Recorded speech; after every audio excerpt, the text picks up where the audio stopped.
वो धुआं देती झोंपड़ी के सामने झाड़ियों के पास बैठ गया और मुख्तसर लफ्जों में उसने अपनी जो कहानी सुनाई वो ये थी कि वो तमिलनाडु के जिला मजूरा के एक साहिली गांव का रहने वाला था। उसका नाम वेंकटा रेड्डी था। उसकी शादी अपने गांव की एक लड़की से हो गई। शादी के बाद वो इंडियन फौज में लांगरी के तौर पर भर्ती हो गया क्योंकि वो खाना बड़ा अच्छा पका लेता था। उसके यहाँ सिर्फ एक बच्ची हुई जिससे उसे बहुत मोहब्बत थी। उसकी बीवी बस के हादसे में मर गई। उसने दोबारा शादी न की और बच्ची को पाल पोस कर बड़ा किया और फिर उसकी शादी कर दी। लेकिन बदकिस्मती से वो अपने पहले मुर्दा बच्चे को जन्म देने के साथ ही मर गई। ये फौज से रिटायर हो चुका था। बच्चे की मौत के सदमे ने उसे निढाल कर दिया। वो उसके सुरमा कंखी वाले लकड़ी के बक्स को लेकर बैठ जाता और घंटों अपनी बच्ची का नाम लेकर उससे ख्याल ही ख्याल में बातें करता। उसका जी अपने गांव से उचाट हो गया था। इस असना में काले पानी के इस छोटे से जजीरे को एक खुफिया समझौते के तहत भारत ने इसराइल के हवाले कर दिया। इन यहूदियों ने जजीरे पर काम करने के लिए कुछ तमिल और मलयाली बाशिंदे भर्ती किए।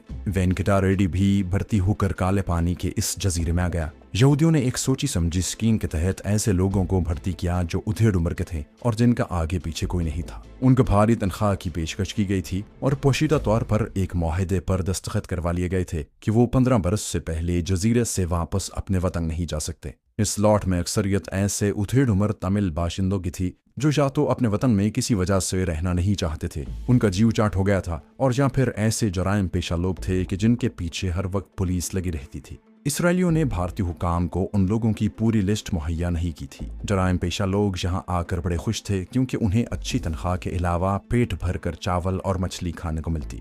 जब ये तमिल उधेड़ उम्र अपनी कहानी सुना चुका तो मैंने उससे पूछा कि उसने क्या जुर्म किया था जिसकी सजा में उसे समंदर में डुबो दिया गया। उसने मेरी तरफ अपनी स्याह हल्कों वाली जर्द आंखों से देखा और बोला, मैंने जहाँ से फरार होने की कोशिश की थी क्योंकि अब मेरा जी यहाँ से उचाट हो गया था। मैं अपने गाँव की जमीन पर जाकर मरना चाहता हूँ। फिर वो चली हुई झोंपड़ी की तरफ टिकटिकी बांधे बोला, मैं इसी मकान में अपने प्राण छोड़ना चाहता हूँ जहाँ मेरी आंखों के सामने मेरी बच्ची ने दम तोड़ा था। मैंने उसे पूछा कि क्या वो उन लोगों से इजाजत लेकर अपने वतन नहीं जा सकता। उसने सर को आहिस्ता से नफी में हिलाते हुए कहा, ये लोग किसी भी हिंदुस्तानी को यहाँ से जिंदा वापस जाने नहीं देते। हमारी हुकूमत ने इन यहूदियों को ये टापू क्यों दे रखा है इसकी हमें अभी तक समझ नहीं आ सकी। इन लोगों ने यहाँ अपने कैदी रखे हुए हैं। एक जगह सुना है कि ये एटम बम भी तैयार कर रहे हैं। जब तमिल उधेड़ उम्र आदमी अपनी कहानी सुना चुका तो मैंने उससे पूछा कि उसने जुर्म क्या किया था जिसकी सजा में उसे समंदर में डुबो दिया गया। उसने मेरी तरफ अपनी स्याह हल्कों वाली जर्द आंखों से देखा और बोला, मैंने यहाँ से फरार होने की कोशिश की थी क्योंकि अब मेरा जी यहाँ से उचाट हो गया था और मैं अपने गाँव की जमीन पर जाकर मरना चाहता हूँ। फिर वो जली हुई झोंपड़ी की तरफ टिकटिकी बांधे बोला, मैं उसके मकान में अपने प्राण छोड़ना चाहता था जहाँ मेरी आंखों के सामने मेरी बच्ची ने दम तोड़ा था। मैंने उसे पूछा कि क्या वो उन लोगों से इजाजत लेकर अपने वतन वापस भारत नहीं जा सकता। उसने सर को आहिस्ता से नफी में हिलाते हुए कहा, ये लोग किसी भी हिंदुस्तानी को यहाँ से जिंदा वापस नहीं जाने देते। हमारी हुकूमत ने उन यहूदियों को ये टापू क्यों दे रखा है इसकी हमें अभी तक समझ नहीं आई। इन लोगों ने यहाँ अपने कैदी रखे हुए हैं। एक जगह सुना है ये आइटम बम भी तैयार कर रहे हैं। मैंने कैदियों के बारे में तफसीलात मालूम करने की कोशिश की तो वो बोला, हमें इन कैदियों तक जाने की इजाजत नहीं है। कोई हिंदुस्तानी कैदियों की बैरक के पास भी नहीं भटक सकता। हम जितने भी हिंदुस्तानी यहाँ हैं हमारा काम सिर्फ इन यहूदी अफसरों और जवानों के दफ्तरों और बंगलों में इनका खाना पकाना, इनके जूते और फर्श साफ करना, और जब कभी बाहर से इनकी बीवियाँ आती हैं तो उनकी भी खिदमत करना है। हम इनके कपड़े धोकर इस्त्री करते हैं, उनके लिए साहिल पर मछलियाँ पकड़ते हैं। मैंने पूछा, यहाँ कुल कितने हमारे लोग यानी भारतीय हैं? वो बोला, हमारी तादाद 50-60 से ज्यादा नहीं है। इनमें ज्यादातर जराइम पेशा लोग हैं जो भारत वापस नहीं जाना चाहते। जो चंद एक बाकी बचते हैं उनको ये यहूदी यहाँ से निकलने नहीं देते क्योंकि जहाँ तक मेरा ख्याल है ये नहीं चाहते कि हम यहाँ के बारे में बाहर जाकर किसी को बताएं। फिर वो मेरी तरफ देखते हुए बोला, मगर तुम कौन हो और यहाँ कैसे आ गए? तुमने अपने बारे में कुछ नहीं बताया। मैं तुम्हारा शुक्रिया अदा करता हूँ कि तुमने मुझे समंदर में डूबने से बचा लिया, लेकिन अगर मुझे मर जाने देते तो ज्यादा बेहतर था। जब मेरी बच्ची का बख्श ही नहीं रहा था तो फिर मैं किसके लिए जिंदा रहूं? वो फिर घुटनों में मुंह देकर रोने लगा। मैंने उसके कंधे को आहिस्ता से दबाया और कहा, चचा, भगवान की यही मर्जी थी कि तुम यमराज के पास न जाओ। उसने सर उठाया और झोंपड़ी की तरफ देखकर बोला, इस जन्म में जुदा हुए हैं, अगले जन्म में अपनी बेटी से जरूर मिलूंगा,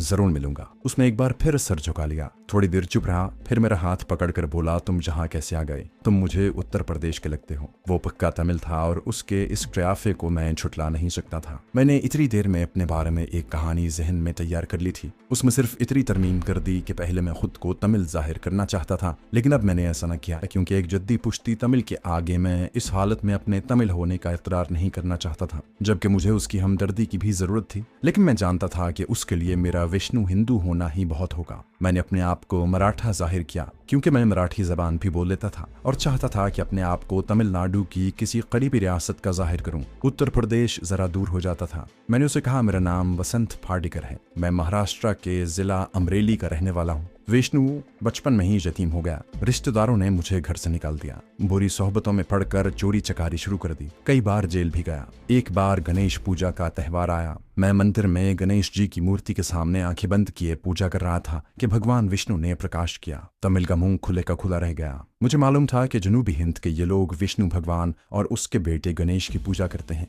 मैं बोलता चला गया। फिर जैसे ही विष्णु भगवान ने मेरे सर पर हाथ रखा, मेरी काया ही पलट गई। मैंने आंखें खोली तो बिल्कुल ही दूसरा आदमी था। बुराई से नफरत और नेकी से मोहब्बत हो गई थी। अपने गुनाहों पर नादिम था। मन की दुनिया रोशन हो चुकी थी। उसी रोज से मेहनत मजदूरी शुरू कर दी। फिर एक शरीफ लड़की से मेरा ब्याह हो गया। मगर फिर ऐसा हुआ कि मोहल्ले के एक बदमाश ने मेरी पत्नी को उठा ले जाने की कोशिश की। मैंने तैश में आकर उसे कत्ल कर दिया और पुलिस के आने से पहले वहां से भाग उठा। कई महीनों तक मैसूर और केरला के जंगलों में भटकता रहा। पुलिस वहां भी मेरा पीछा करती पहुंच गई। मेरा घेरा तंग होता गया। आखिर मैं केरला के साहिल से एक कश्ती में बैठकर खुले समंदर की तरफ निकल आया। मेरा इरादा अंडमान के किसी जजीरे में पहुंचकर एक नई जिंदगी शुरू करने का था कि रास्ते में तूफान आ गया। कश्ती उलट गई। मैं तूफानी मौजों में बहता इस जजीरे पर आ लगा। मुझे यकीन था कि ये काले पानी के हमारे इंडियन जजीरों में से कोई जजीरा होगा, मगर अब तुमने बताया है कि अगरचे ये भारतीय जजीरा है, मगर इस पर यहूदी तसल्लुत है और कोई बाहर का आदमी उनकी मर्जी के खिलाफ यहाँ दाखिल नहीं हो सकता।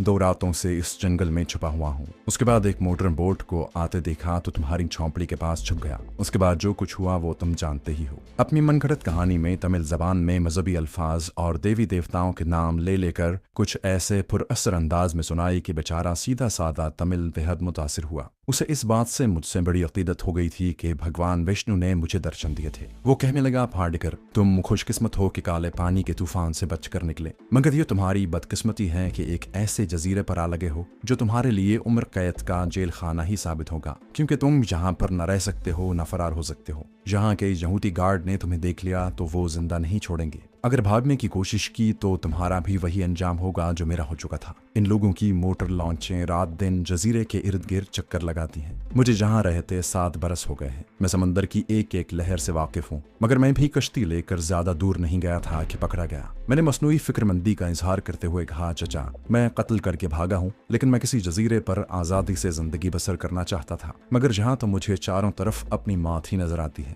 तुम ही मुझे मशवरा दो कि मुझे क्या करना चाहिए। वेंकट रेड्डी सोच में पड़ गया। बोला, मैं खुद इस जंगल से बाहर नहीं निकल सकता। इन लोगों ने मुझे देख लिया तो पहचान लेंगे और मुझसे जरूर पूछेंगे कि मैं कैसे जिंदा बच गया। अगरचे मैं उन्हें कुछ नहीं बताऊंगा, मगर उनके पास कोई ऐसी मशीन है कि जिसमें आदमी को डालते हैं और इस तरह बिजली के झटके देते हैं कि आदमी खुद ब खुद सारा राज बता देता है। मुझे वाकई परेशानी हुई कि वाकई अगर ये शख्स यहूदी सिक्योरिटी वालों के हाथ आ गया तो जरूर मेरे बारे में सब कुछ बता देगा, क्योंकि ज़हनी तौर पर ये पहले ही से राज उगलने पर तैयार है। मैंने कहा, वेंकट दादा, फिर तो मैं भी मारा जाऊंगा। वेंकट बोला, मैं तुम्हारे बारे में कुछ नहीं बताऊंगा, वैसे मैं उनके सामने ही नहीं जाऊंगा। तुम ऐसा करो कि कहीं से एक कश्ती पैदा करने की कोशिश करो, फिर हम यहाँ से मिलकर फरार हो जाएंगे। समुद्री रास्ते को खूब जानता हूँ मैं, हो सकता है हम यहाँ से फरार होने में कामयाब हो जाएं। मैंने उसे कहा कि मैं तो जजीरे में अजनबी हूँ, मुझे क्या मालूम कि कश्ती कहाँ से मिलेगी। वेंकट ने आंखें बंद कर ली, फिर मेरी तरफ नजरें उठाई और कहा, तुम ये भी मुझ पर छोड़ दो, मैं इसका कोई ना कोई रास्ता तलाश कर लूंगा। इस वक्त हमें किसी ऐसी जगह छुप जाना चाहिए जहाँ से हमें कोई ना देख सके।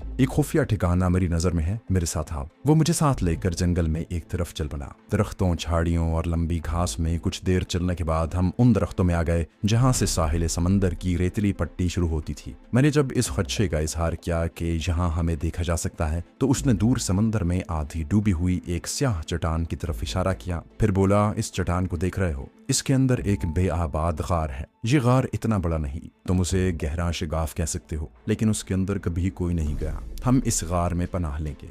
हमने भागकर रेतली पट्टी पार की और समंदर के पानी में घुस गए। पानी पहले हमारी एड़ियों तक था, फिर पिंडलियों तक आ गया। वेंकट आगे आगे था। समंदर का किनारा दूर तक वीरान था। एक बड़े पत्थर पर पांव रखकर वो गार के दरवाजे में जाकर बैठ गया। उस चट्टान का दरवाजा ऐसा था कि देखने से ऐसा लगता था कि चट्टान अंदर गोद धसी हुई है। चट्टान के गार में, जो ज्यादा गहरा नहीं था, फर्श पर उन जंगली परिंदों की बीटें फैली हुई थी जो सर्दियों के मौसम में नकल मकानी करके उतरा जाते थे। वेंकट गार के आखिरी दीवार के साथ लगकर खड़ा हो गया और छत की तरफ देखकर बोला, ये जंगली सुर्ख आब 6 माह के बाद अब यहाँ आएंगे और 3 महीने इस गार में रहकर वापस चले जाएंगे, लेकिन हम कोशिश करेंगे कि इससे पहले यहाँ से निकल जाएं। हमने गार की जमीन को एक जगह साफ किया और बैठ गए। गार के धाने में से दिन की हल्की हल्की रोशनी अंदर आ रही थी, जहाँ गर्मी और हब्स था। बोला, ये गर्मी और हब्स रात को नहीं होता। वैसे एक बात है भाटिकर, और वो ये है कि मैं काले पानी के किसी दूसरे जजीरे की तरफ भी निकल सकता हूँ, मगर वहाँ पुलिस के हत्थे चढ़ जाएंगे। मैंने कहा, दादा तुम मेरी खातिर अपनी जान अजाब में न डालो,